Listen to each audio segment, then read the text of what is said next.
Good morning, y'all. Welcome back to another episode. And today I want to talk to y'all about trauma and PTSD. I have survived so many things, and up until recently, maybe a year or two ago, I never really understood how traumatized I really was. Like, traumatized. And when I speak about PTSD, or when you speak about PTSD, most people think of someone who's been in a extremely traumatic event, someone who's been in a car accident or lost a parent, or someone who's been in the military, someone who has survived a plane crash, or just survivors, period. Survivors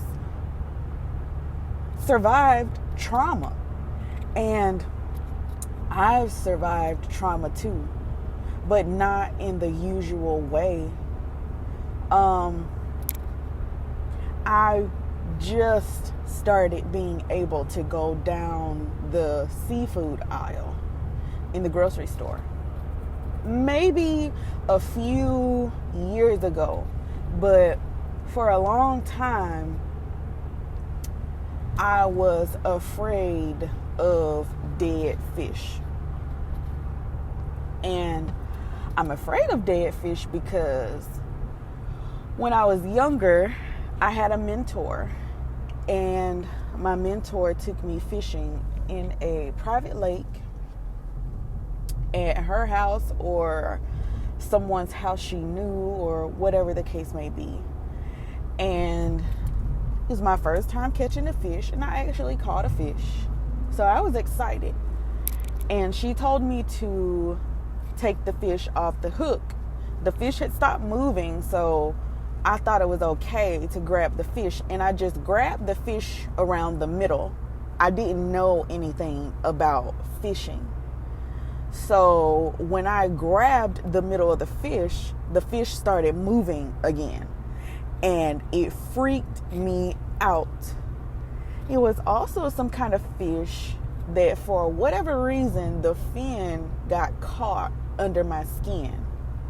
And so I was trying to drop the fish or get the fish away from me, but it was still stuck into my skin. So it was just gasping for air and panicking and dying in my hands. And that shit traumatized me to the point where I would have an anxiety attack when I went down the seafood aisle in the grocery store.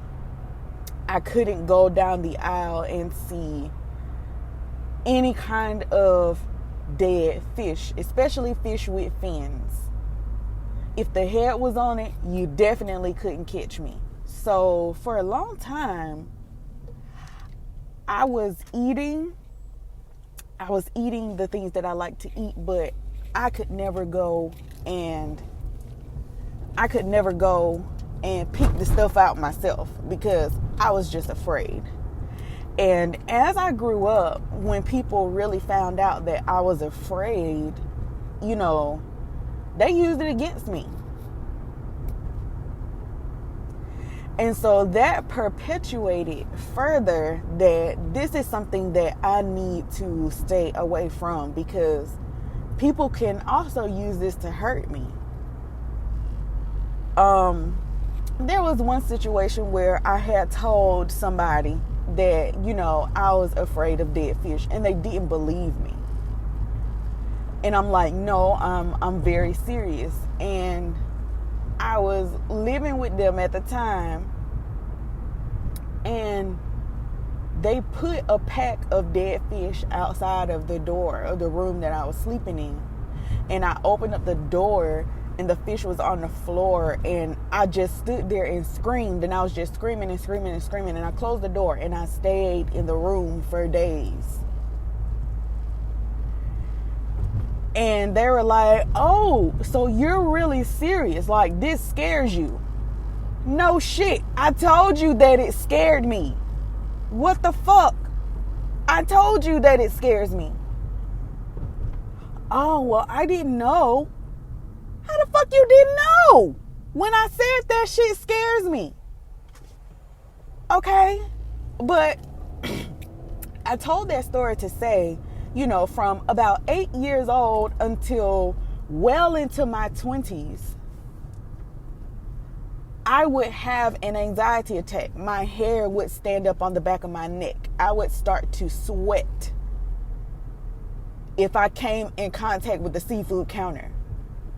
My heart would feel like it was beating out of my chest.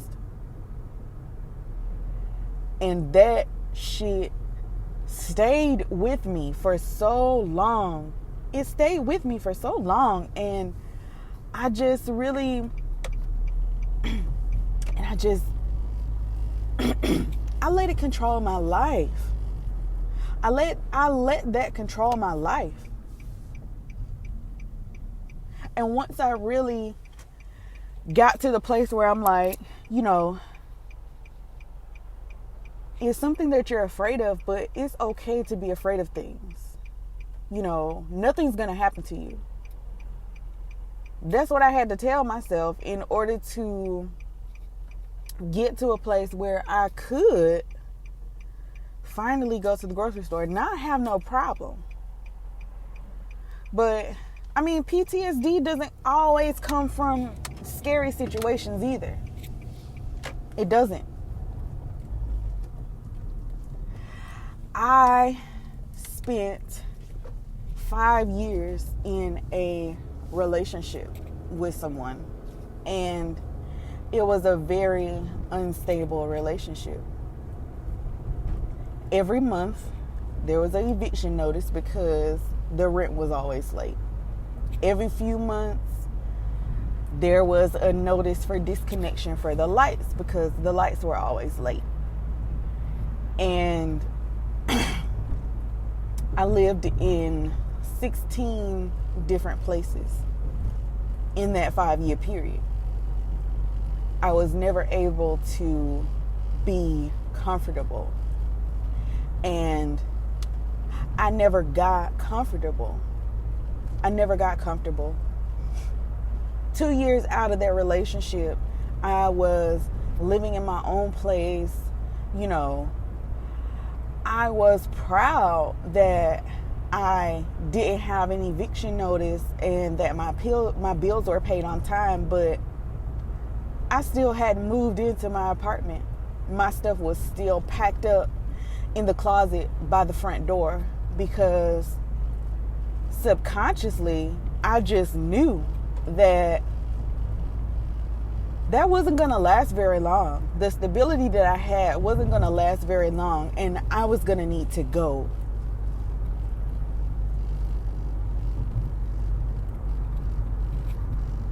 I wasn't really living.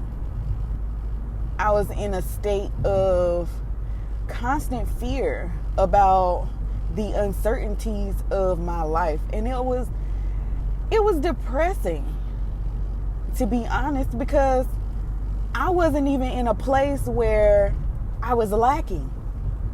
But because I had been through so many different things, it made me feel like I couldn't trust myself to give myself what I needed, even though I was doing it. After that 5-year relationship, I lived on my own for 3 years.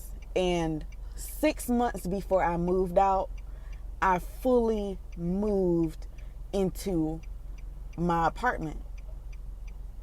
Like, moved in, like unpacked everything, threw all the boxes away, and really lived in my apartment. I put pictures on the wall.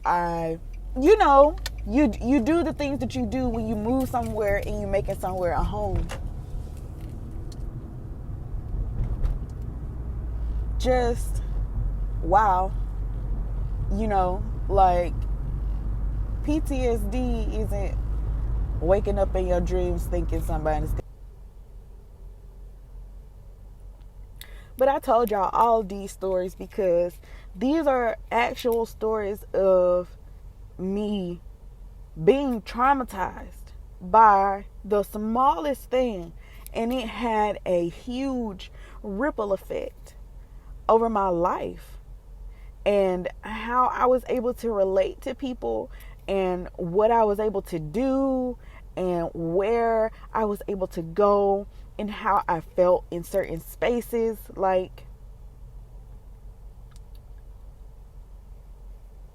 being traumatized is a real thing. You could be traumatized from losing a friend. You could be traumatized from losing a job. You could be traumatized for something that's actually scary and could possibly kill you. We never really understand how certain things affect us until they actually affect us. And we have to change the narrative from being a victim into being the victor in the situation, and understanding that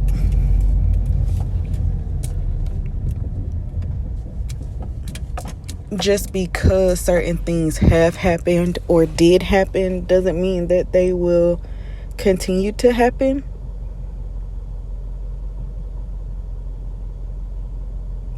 It's so hard to live a happy life when you're holding on to so much emotional baggage and emotional trauma. Honestly speaking, your body isn't really able to function properly when you operate in trauma and stress. And it's so amazing, that connection, because we don't even really pay a lot of attention to that. We go about our days saying, well, it's not bothering me anymore, so I don't care, or it's not that big of a deal, so I don't have to deal with it. But we have to deal with everything. We have to deal with all the trauma. We have to deal with all the things that we're not happy about within ourselves. That's the only way that we can live the kind of life that we feel like we deserve.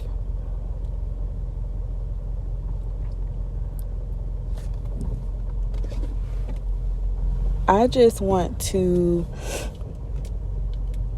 let you guys know that it's okay to hurt. It's okay for things to hurt. Everything's not always going to feel good. It's okay to be sad. It's okay to be mad. It's okay to be unsure. It's okay to not know what you're going to do next. But it's not okay to allow those things to paralyze you in your life. It's not okay for those things to hold you back and hinder your growth as a person. And it's so important to just speak up about the things that you're going through and the things that you're feeling.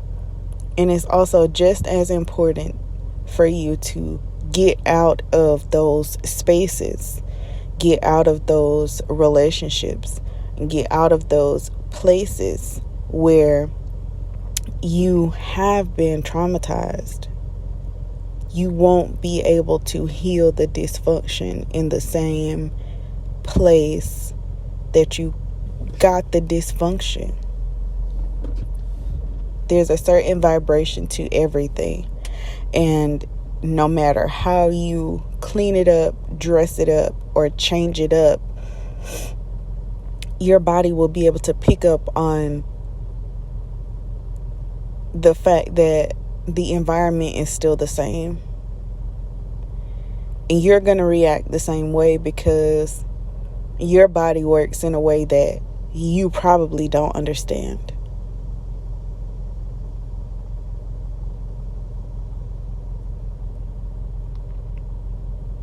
Everything means something. Every pain that you feel, every spasm, every muscle, all the tightness in the chest, it all means something. And it all comes from something that we've internalized, subconsciously or consciously. So, to heal your trauma, you have to first acknowledge that you are traumatized. And being traumatized doesn't make you a bad person or make anything wrong with you. Hell, most of us are traumatized, if we're being honest. But we just need to get as honest as we can be with our homegirls about her wig looking a mess or her clothes looking a mess. We need to get that honest with ourselves about how emotionally, mentally, and spiritually we look in a mess, because we don't want to deal with the uncomfortable situations and have uncomfortable conversations with people who have always made us feel uncomfortable. If there was anything that I could say to you that would help you deal with your trauma, it would have to be get very comfortable with doing the most uncomfortable things. I love y'all. I'm walking this same journey y'all are walking, and I'm here for you. Talk to me. I'll definitely talk back. Until next time.